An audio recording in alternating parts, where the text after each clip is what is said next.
Hello students, good evening. My name is Yogendra Kumar. मेरा जो चयन हुआ है वो आयोग से हुआ है आपके स्कूल में मैथ्स के टीचर के लिए। आज मैं आपको मैट्रिक्स पढ़ाता हूँ, जो चैप्टर 3 है आपके कोर्स में। आओ फिर पढ़ाई करते हैं उसे।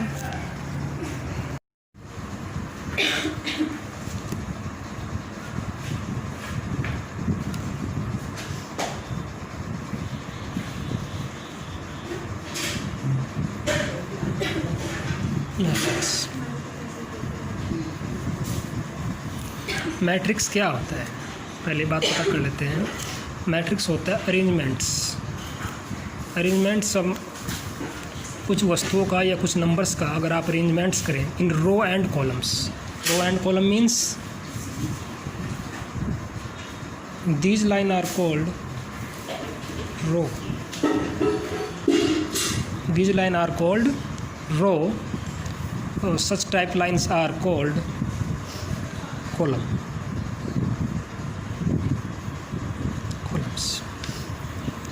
Now suppose हमारे पास 4 विद्यार्थी हैं, इनको अरेंज करना है। अरेंज करते हैं।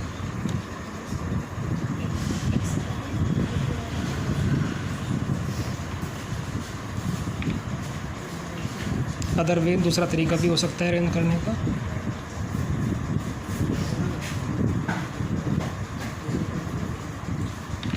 और तरीका ये भी हो सकता है, एक तरीका ये।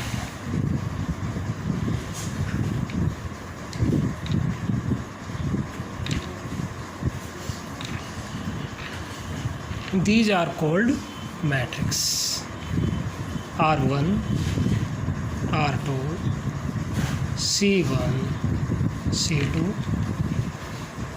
R1 हुआ, R2, R3, R4 और दिस इज C1। ये R1, C1, C2, C3, C4।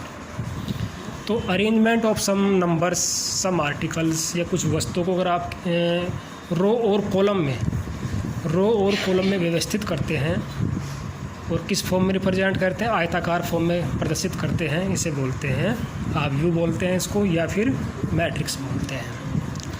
इसमें आप एक, अब आगे चलते हैं, कोटि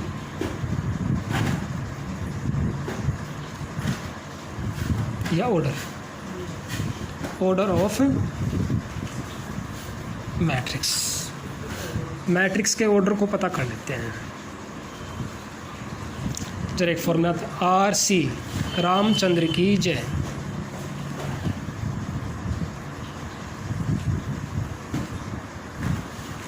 R से बनती है रो, फिर बनता है कॉलम। तो पहले रो आएगी फिर कॉलम आएगा। अगर आप यहाँ देखें तो कितनी रो है, यहाँ पर 2 रो हैं, और कितने कॉलम हैं, 2 कॉलम हैं।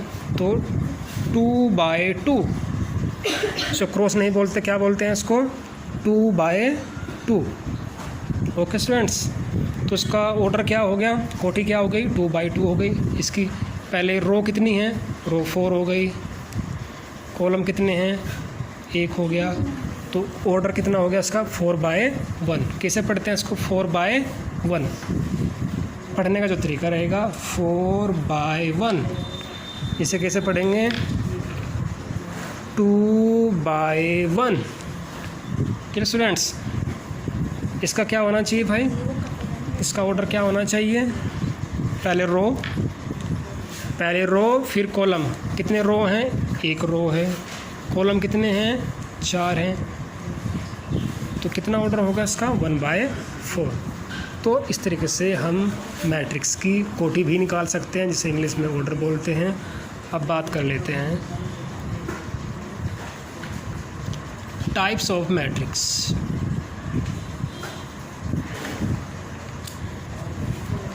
पहले मैट्रिक्स वर्ग आयु,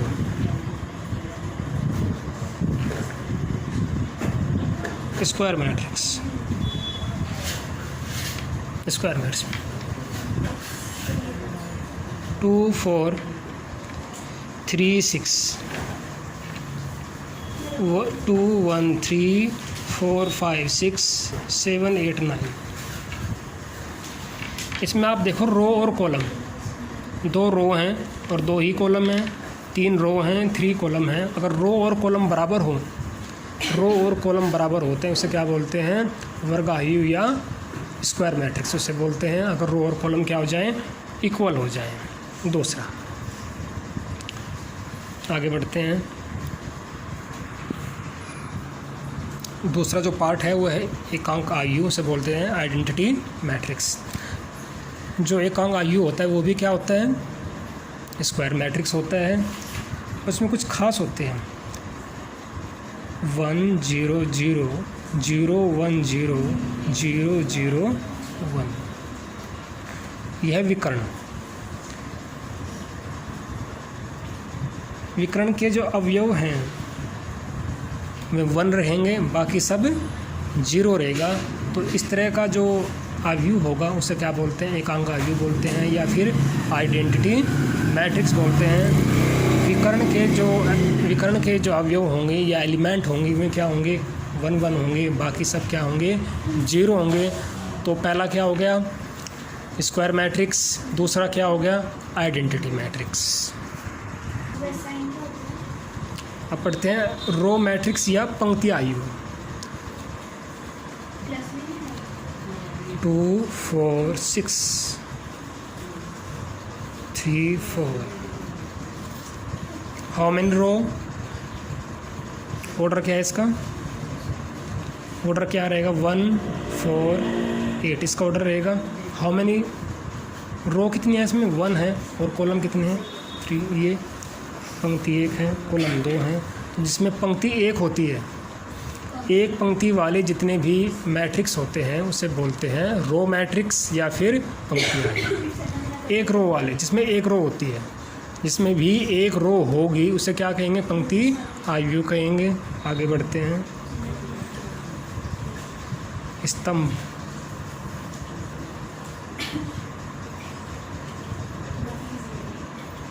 कॉलम मैट्रिक्स, जिसमें एक कॉलम होता है उसे क्या बोलते हैं? A B C। रो कितनी होगी? 3, कॉलम 1 हो गया। 4 3 6 4 3 6। रो कितनी है? 1 2 3 3 तो रो हो गई, और कॉलम कितने हो गए? एक्सेट्रा। तो जिसमें एक कॉलम होता है या एक स्तंभ होता है उसे क्या बोलते हैं? स्तंभ आयु बोलते हैं या कॉलम मैट्रिक्स बोलते हैं। अब आगे चलते हैं। विकर्ण आयु, इसको बोलते हैं डायगोनल।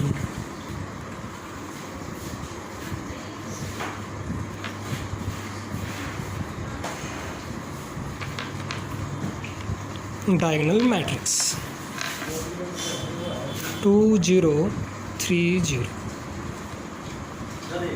विकर्ण के जो डायगोनल रहेंगे, एलिमेंट्स रहेंगे, में आप 2 3 ले सकते हैं, और बाकी सब क्या रहेंगे? 0 लेंगे। 1 0 0 0 2 0 0 0 3। तो जो विकर्ण के जो अवयव हैं या एलिमेंट्स हैं वे 0 नहीं है, बाकी सब क्या रहेंगे? 0 रहेंगे। तो इस तरह की जो मैट्रिक्स होती है, उसको क्या बोलते हैं? विकर्ण आयु बोलते हैं।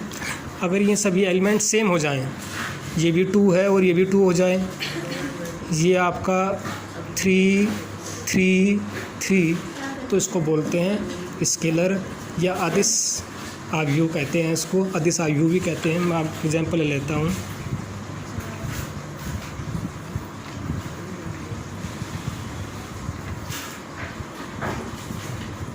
स्केलर मैट्रिक्स फॉर एग्जांपल 2 0 0 2 या 3 0 0 0 3 0 और 0 0 3।